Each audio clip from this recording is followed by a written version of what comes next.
Serious, redditors who have taken a person's life, whether accidentally or intentionally, what were the circumstances and how has it affected you? Attention 11-year-old boy driving a go-kart in the subdivision and I was in a big work truck. It didn't kill him but he had severe brain damage because of the huge hole I put in his head. I was 23 and I still think about that kid. Much love to everyone. I once was driving home from school, there was a cardboard box in the middle of the street. I was looking at it and questioning myself to hit it or not. I was like 18, in the last moment I didn't and passed it, looked in the rear mirror, and a child hoped from under it. I parked, cried for 15 minutes that I almost killed someone. It was scary. Till this day I never leave anything out in the street without checking. I don't know if it counts as taking a life but I do feel responsible. I was in 5th grade and visiting my grandfather. There was no one in the house but us. He started having a stroke or a heart attack and he was reaching towards me because the home phone was near me. I just froze and watched him die. Hours later I didn't even call the police or my parents.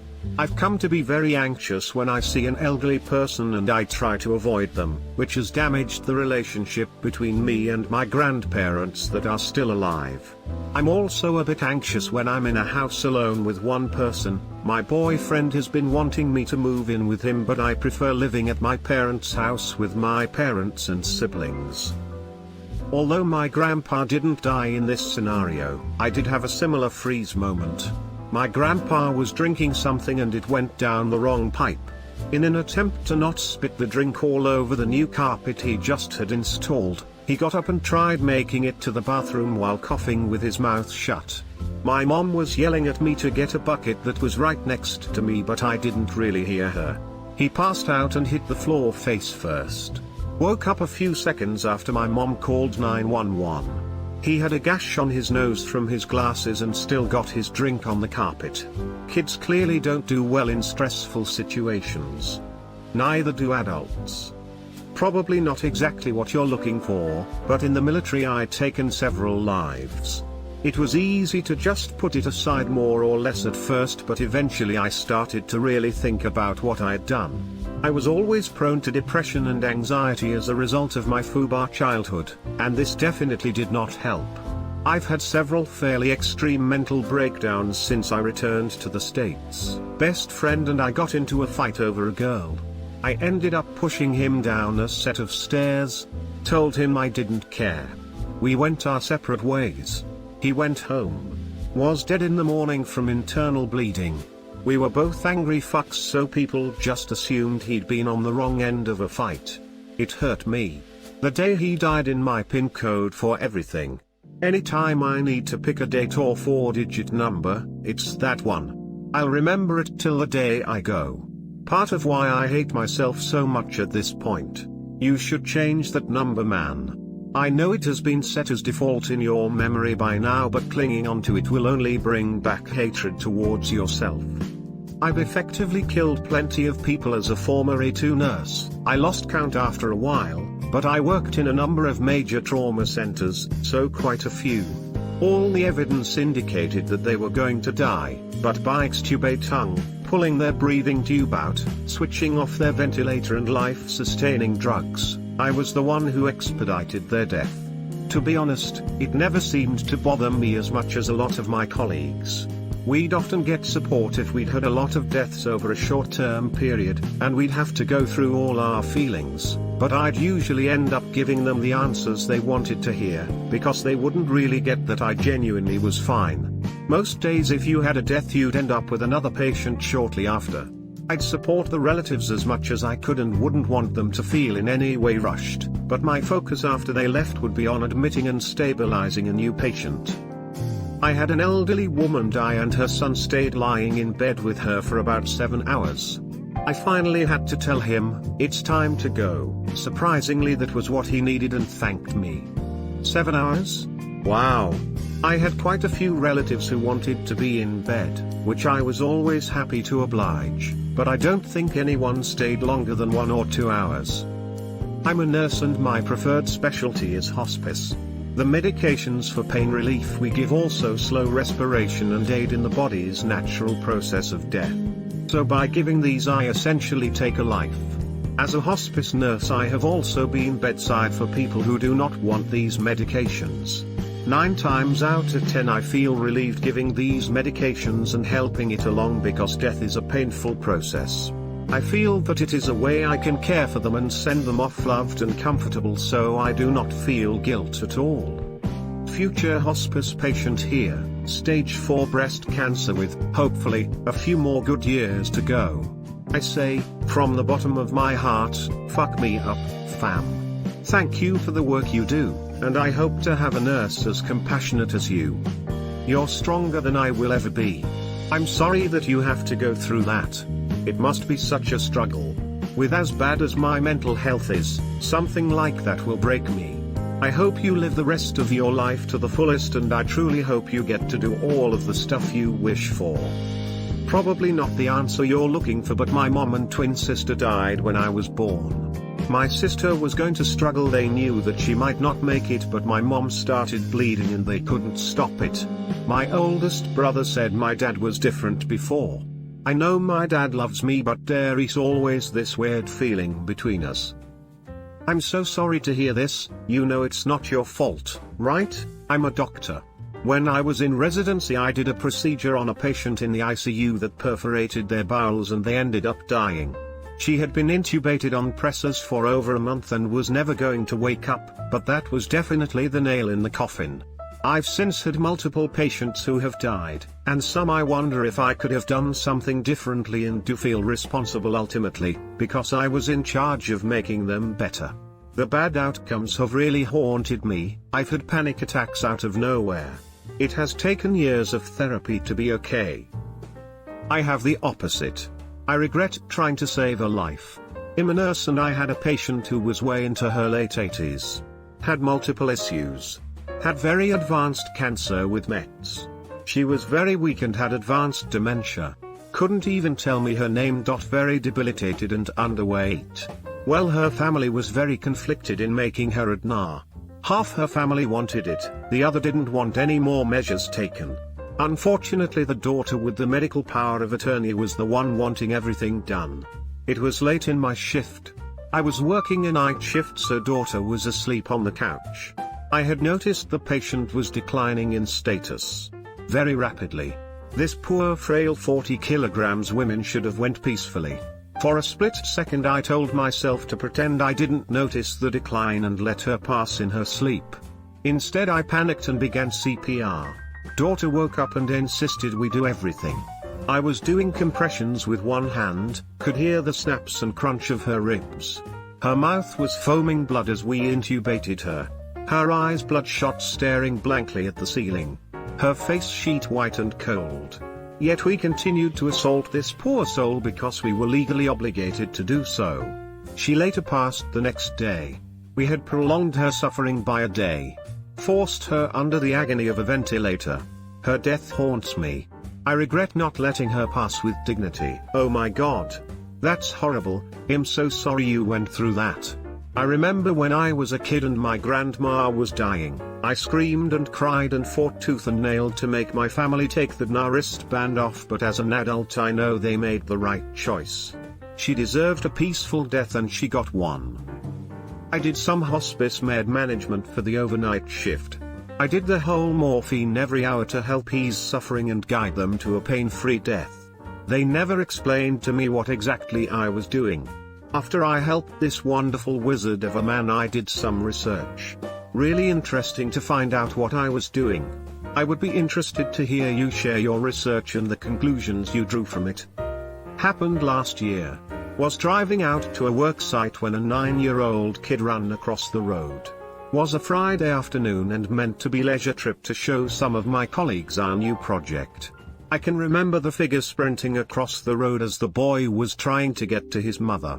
I slammed on brakes, the ABS kicked in, but it was too late, and I can just remember the awful thud as he hit the left bonnet and got caught up. As the vehicle stopped, his body was flung along the road like a rag doll and ended up in the grass on the verge. It's the most overwhelming feeling of shock and what the fuck just happened? I got out and saw the kid and knew instantly that he was dead. Literally 9 months prior I had hit a buck in the same car, I had the dash cam rolling for that one. The collision was inevitable.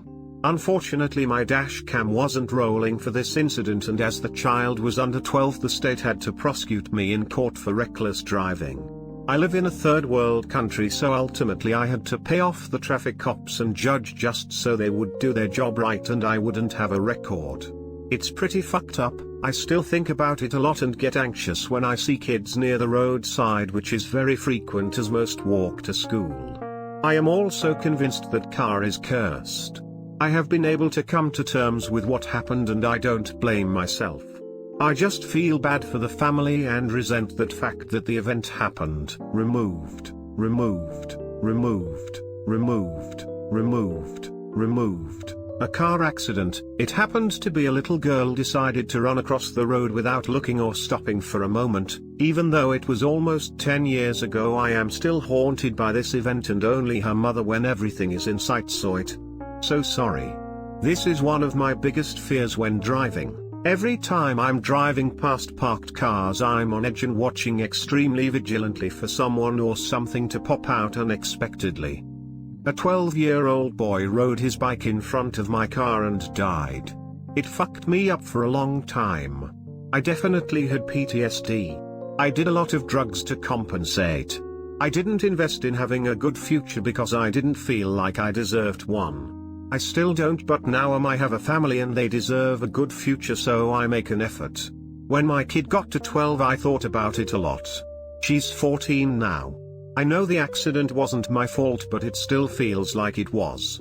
I already had some depression before that happened, and after it's been a regular battle. There are days where just getting out of bed is a major victory. Over time the guilt and depression have lessened and I have tools to deal with them, but it's still something that haunts me. This may or may not make you feel better, but a car hit me while I was riding my bicycle when I was exactly that age. It was a foggy, rainy night and I had ridden through a stop sign without looking. It messed me up pretty bad, breaking my femur and pelvis and lacerating my femoral artery. If I hadn't been within 2 miles of a hospital, I'd have died. The point is, I never blamed that driver. I knew that I was in the wrong and that the last thing he wanted to do that night was hit a kid. He came to see me in the hospital and I told him in no uncertain terms that he wasn't to blame. I think it made him feel better. Just know that you can't blame yourself for something you truly couldn't help. I know that's easier said than done, but keep at it. Don't let that single moment destroy 2 lives. I promise you that's not what that kid would have wanted. My boyfriend was hit by a car too, and he said he'd like to meet the driver to tell him he should not feel bad. Was Army infantry for 9 years. Never really bothered me shooting people that were shooting at you. Then in Iraq 2009 we had to hunt down scumbags that were shooting rockets at our main supply base. Indiscriminately. We're talking a base with like 20,000 people on it. I lived on bases with 30 people. Anyways, weeks go by and we can never get the jump on these assholes because the base was surrounded by grape vineyards. Every few days more rockets hit. We finally happened to be in the right place, right time, something like 3 a.m. The rockets go off right next to us. Woke everyone up in a panic. NVGD gets slapped in place and we're moving. We know they are literally right next to us, but it's so fucking dark and the foliage stops the moonlight from helping your NVGS work. We finally see 3 people jump into a canal, go up the other side and bring their O-Pladder with them. They're spraying shots randomly behind you. The entire SKT group starts unloading out of frustration for being in this dumb fuck mission for weeks. We find a safe place to cross the canal, rotate to where we saw the bodies drop, and there they are. A father and his 2 young teenage sons. Guns, rockets, launchers, whatever. I had never felt so bad, not for what I did, but because some piece of shit put his 13 to 15-year-old kids in a situation knowing they were hurting people and were probably going to die. Still think of this shit when the alcohol hits just right. Not quite the same thing. Our 3rd child was stillborn. Full term, I was having a section in just a few hours. I thought my water had broke, but it was all blood. Husband rushed me to the ER. She was gone. I screamed. A lot. Spontaneous complete placental abruption. I spent hours holding her, she was beautiful and looked completely healthy, wishing that she would just wake up. So much guilt. I had many tests done, and they all came back saying there was nothing I could have done differently. But still. That's my one job, keep the babies safe, and I couldn't. Skeptical. I've taken a life more than once. I was in the Marine Corps and have seen and done hard things. But the hardest life was of my 14-year daughter. She had been in a coma for 2 weeks after a battle with cancer. We knew she won't wake up. Looking over to the drive, tears in my eyes and giving that nod to say remove all life support was the hardest thing I've ever done. So truly sorry for your loss. It's been almost 3 years now, but I still believe I killed my second husband. I brought the flu home from work. He had a weakened immune system from years of problem drinking. I got better, his liver shut down. He went to the ICU, but everything started going fast. Technically, he died of sepsis due to the flu. I was also the one who had to decide to take him off the ventilator. He was already gone, I could tell from his face and his eyes. It took 2 minutes when they turned off the machines. Everyone says it's not my fault. But I brought the flu home. I'm the reason he got sick. I took him off life support. Survivor's guilt sucks. My best friend killed his neighbor's 2-year-old daughter. He was driving past her house towards his and she ran into the road after a cat. He never returned, in fact he just got removal men to empty the house for him and only saw the neighbor at the inquest. He was cleared of blame, the car was in perfect condition, he was sober and only doing 12 miles per hour. He never spoke to the parents, it haunts him to this day because he knew the little girl so well. He just can't bring himself to speak to them. It was 18 years ago and we never, ever bring it up. Please encourage him to get therapy. A man attacked my wife. I killed him. We divorced. I became a drunk. I still am, but I am functional. It happened 30 years ago, but I still don't sleep well. Was raped in prison whilst on remand. Holy shit, this is awful. I really hope life improves for you and you are able to access some therapy. You didn't deserve any of what's happened to you. We were both stupid kids and he was jealous because his girlfriend called me cute. He pulled his knife, I pulled mine out, I got him in the leg and ran. I hit his artery and he bled out. The courts and witnesses wrote it off as self-defense and I had no further consequences legally. To their family I will always be spoken of as the girl who murdered their son. I don't live there anymore because the toxicity spread like wildfire and was suffocating. He was jealous of his girlfriend calling another girl cute. Was driving to the mall one evening, a car made a left turn crossing my lanes, causing me to T-bone them. Teenage boy in their passenger seat and my girlfriend in my passenger seat both passed away. This was almost 20 years ago. I've since married and I have 2 sons, and mostly, I'm just numb. It's not that I don't care about things, but I don't experience true happiness all that much and just have an ambivalence I never had before that day. I've moved in most ways, but my emotional range has never really recovered. Greater than a car made a left turn crossing my lanes, causing me to T-bone them. Someone did this to me as well, back in 1982. I was alone in my car, and the force of the wreck killed both passenger and driver in the other car. It was on the highway, and the impact was great enough to sever their front passenger wheel right off their car. The whole accident was witnessed by a cop following 2 cars behind me, so I never got a ticket or charged with anything since it wasn't my fault at all. Both cars were totaled. I noticed all the arriving cops and EMS were spending their time at the other vehicle instead of with me and my car. I wasn't injured, so I went to see what was going on, probably over 100 feet away, and watched the dead bodies being carted away. I was angry that the other driver wrecked my, sorta, new car, but they paid the price. When I went to the police station to get the police report to give my insurance, the officer told me not to contact the other family, even if I wished to give condolences. He said won't matter. That family lost a mother and daughter and they likely blame you for that, even though it was their own fault. So I think about them from time to time, like now. I'm oddly emotionally distant. That driver made a stupid mistake and paid the ultimate price. I was inconvenienced, but lived.